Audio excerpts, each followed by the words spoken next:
Estamos aqui na Jovem Pan João Pessoa, no Jornal da Manhã, recebendo a partir de agora o jornalista, radialista Heron Cid, que se distanciou da profissão temporariamente dos microfones para disputar as eleições de 2022, pré-candidato a deputado federal ou pré-candidato a senador. Heron, bom dia. Eu queria começar perguntando, nesse momento que vive a democracia, que vive a informação, tanta fake news, qual o intuito, qual a missão de um jornalista para disputar uma vaga na política?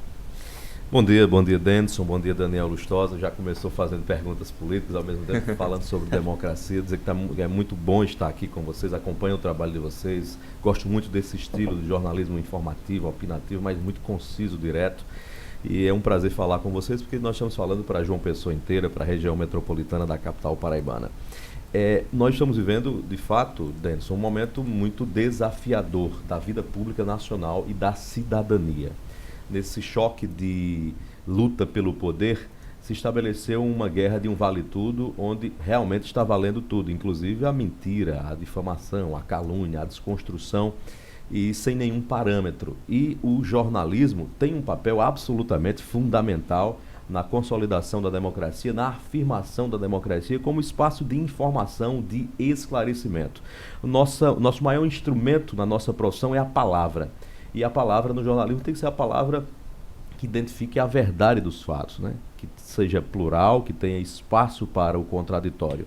Então, o jornalismo, nesse momento, ele tem um papel que é indispensável. Eu tenho dito que o jornalismo, numa democracia, ele é o pulmão do funcionamento do sistema democrático. Sem o jornalismo, verdades são sufocadas e liberdades são asfixiadas. Então eu me sinto muito à vontade de, num momento como esse, emprestar, na condição de jornalista e cidadão, uma contribuição ao país e ao meu estado. O senhor é bem sucedido, não é, no jornalismo, e o jornalista trabalha construindo uma credibilidade. Entrar na política, de certa forma, não vai direto de encontro a esse objetivo principal, porque mesmo que a sua reputação, a sua conduta seja positiva, vai haver também um enfrentamento à desinformação, por exemplo, e a população já vê a política com olhos diferenciados, né? Como é que você enxerga esse aspecto específico? Essa pergunta é a constatação de onde nós chegamos na política. Significa dizer que nós nos acostumamos que o processo político está deturpado, está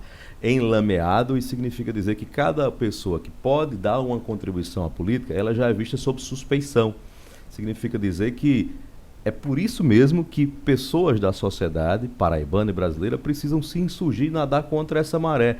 Porque se a gente admitir isso, nós estamos simplesmente lavando as mãos e afirmando que a política é isso. A política é um instrumento absolutamente importante, indispensável, intransferível e insubstituível para a governança, para a mediação dos conflitos sociais, para a formulação das leis, ou seja, para o sistema democrático. Como é que vamos falar em democracia se a gente deixa a política virar algo que é visto pela população como uma falência? Então, é exatamente pela política que nós precisamos resgatar a verdadeira política. Porque, Denison, o problema não é a política, é o que alguns políticos fazem dela, ou fazem dela. A política, eu imagino que eu vejo como uma árvore. Uma árvore, ela é necessária. Mas não é porque tem um fruto podre que se tem que cortar a árvore. Você tem que eliminar os frutos podres, fazer a devida poda para que a árvore continue frutificando.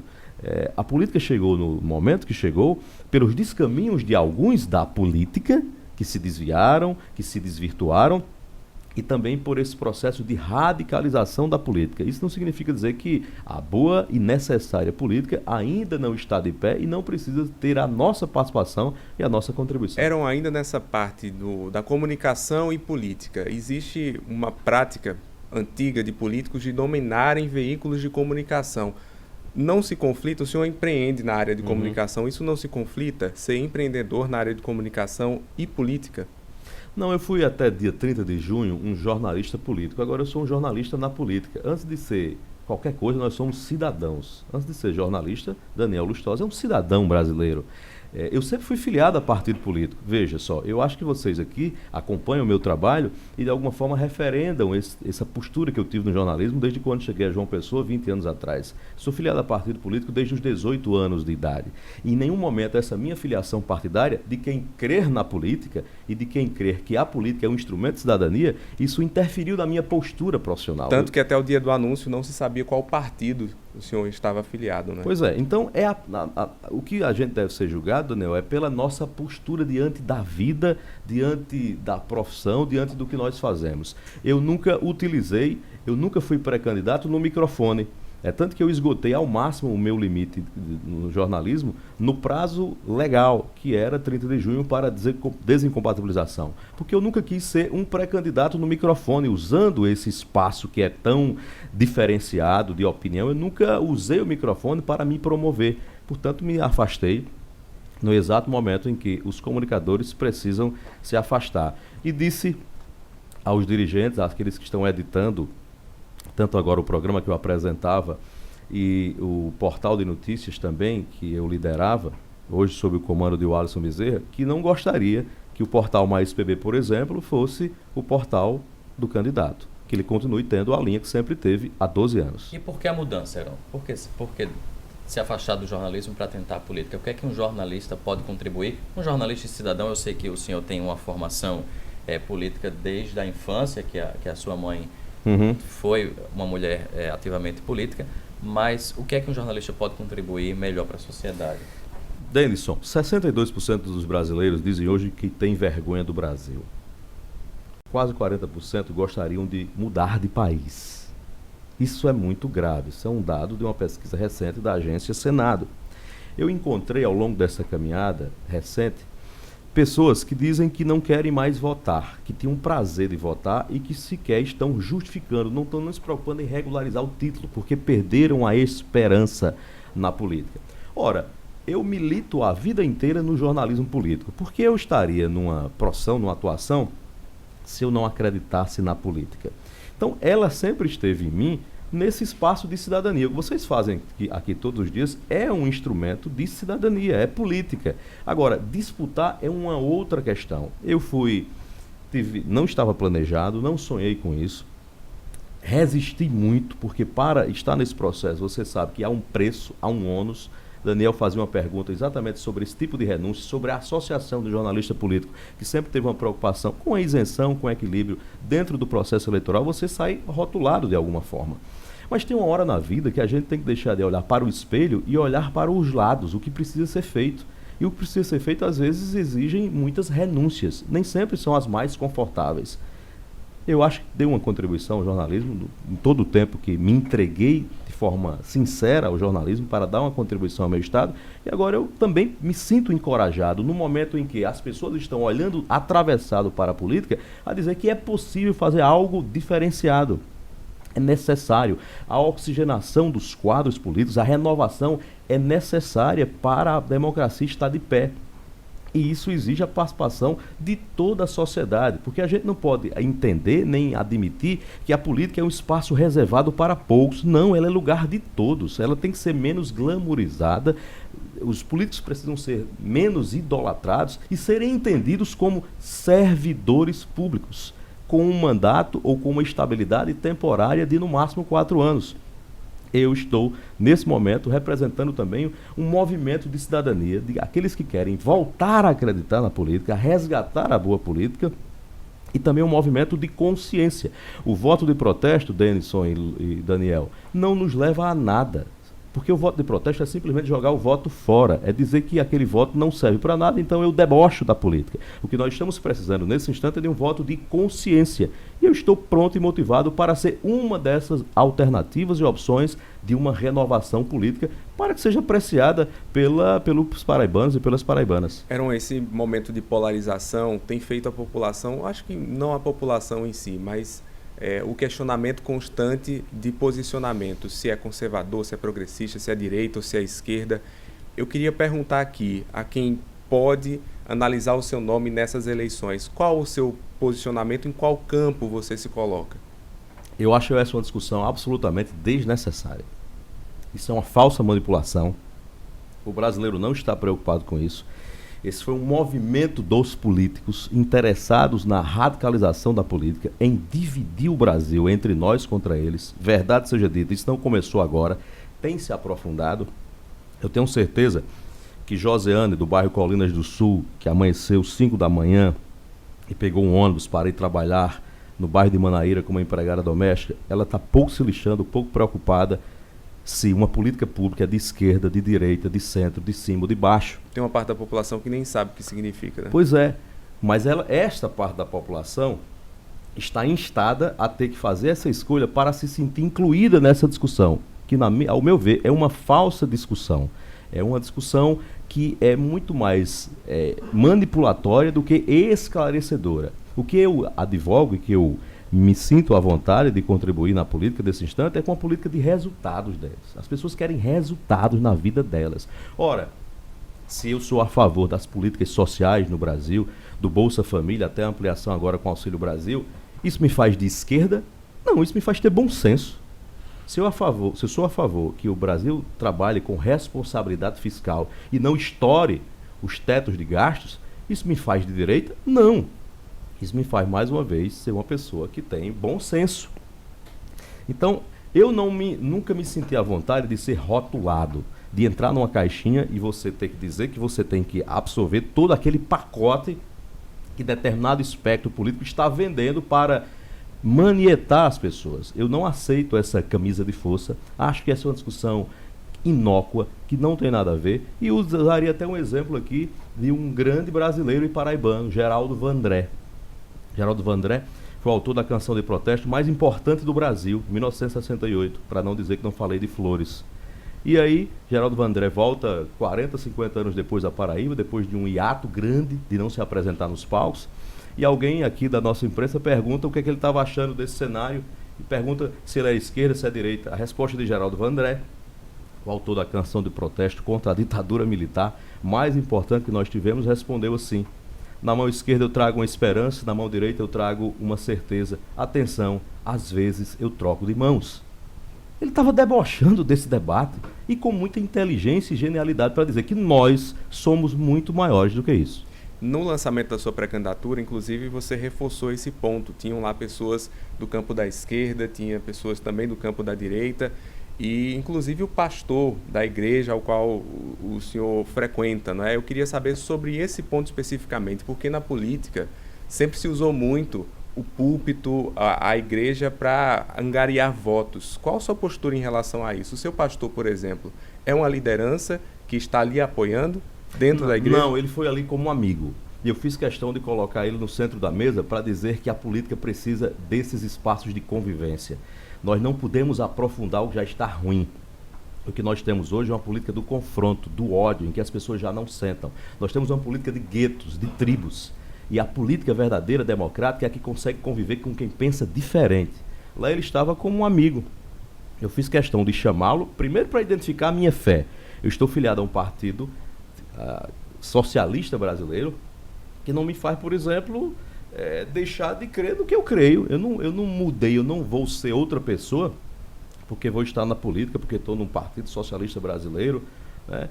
E aquele momento foi para mostrar que existiam filiados ao Partido dos Trabalhadores, partido colocado na esquerda, do PCdoB, Partido Comunista do Brasil, e que tinha ali, por exemplo, alguém que tem outra postura, conservadora, né? Cristão, e que pode e deve sentar à mesma mesa para discutir, porque a política que eu acredito não é a que separa pessoas, é a que junta, é a que conecta pessoas, ainda que se pense diferente. Inclusive, o que nós precisamos hoje é de uma política que construa pontes, Daniel, porque muros já estão sendo erguidos demais. Estar na mesma mesa não faz com que eu tenha que aderir à sua ideia, mas me faz democrático, me faz tolerante de respeitar e de ouvir. Eu nunca me posicionei na igreja que frequento como pré-candidato, nunca vou pedir um espaço para falar, porque lá é o meu lugar de espiritualidade, é um lugar individual. Não é um espaço de conquista de voto, nem é palanque. Você se colocou como o nome de pré-candidatura ao deputado federal, mas especula-se que pode ser agora integrar a chapa do governador João Azevedo como pré-candidato ao Senado. Procede? Já houve conversa?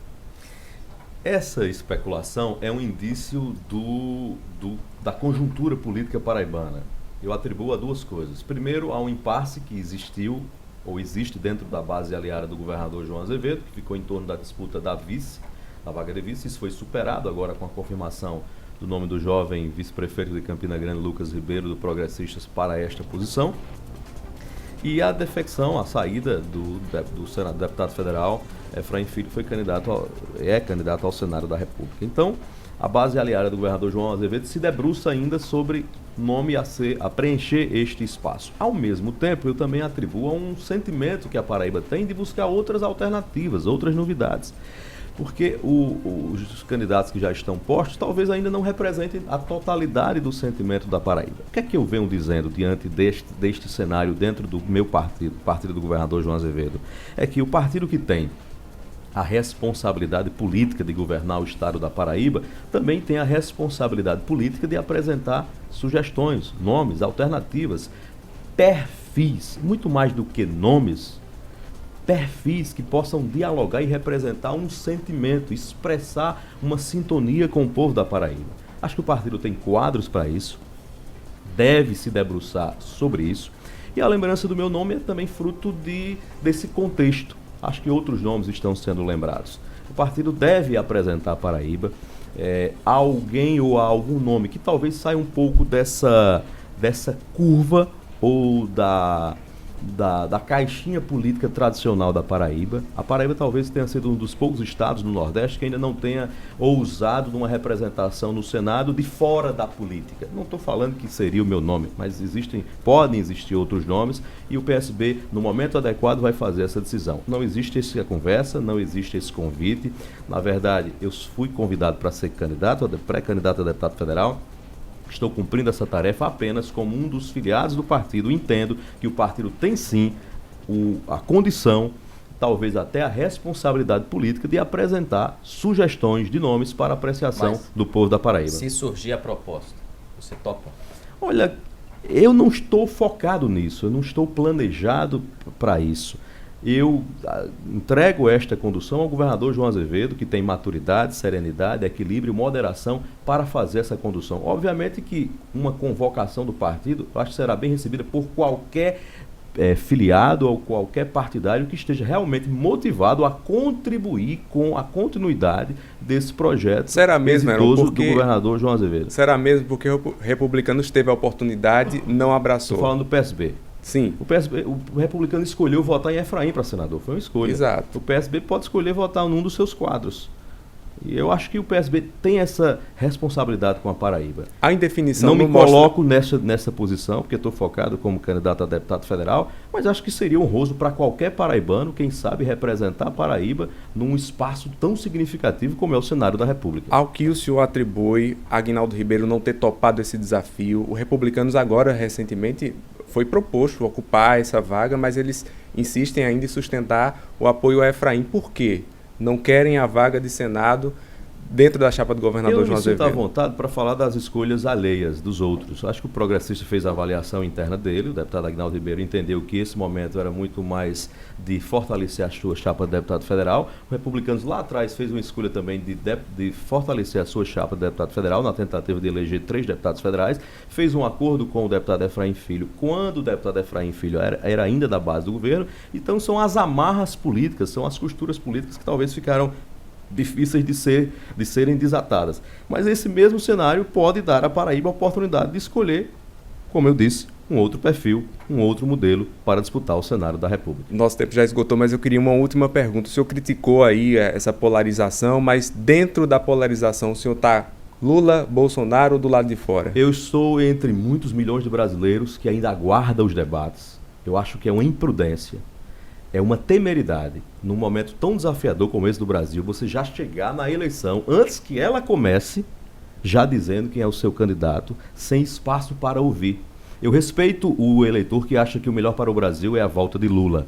Deve ter suas razões, suas convicções, até pelo cenário que nós estamos vivendo. Respeito aquele eleitor que, porventura, entenda que melhor para o Brasil é a continuidade de Bolsonaro. Mas neste momento eu não me sinto representado por nenhuma dessas candidaturas. Eu aguardo qual é o projeto que o Brasil precisa de recuperação da renda, do emprego do povo brasileiro. O que é que Lula tem a dizer ao Brasil? Além do que ele já fez, quais são os programas que ele tem para devolver ao Brasil uma condição da pessoa conseguir pagar boleto, do cidadão voltar a fazer feira? Eu preciso saber o que é que Lula tem para dizer. E preciso também saber o que é que Bolsonaro tem para dizer em relação a como retomar essa condição do Brasil de empregabilidade e desenvolvimento.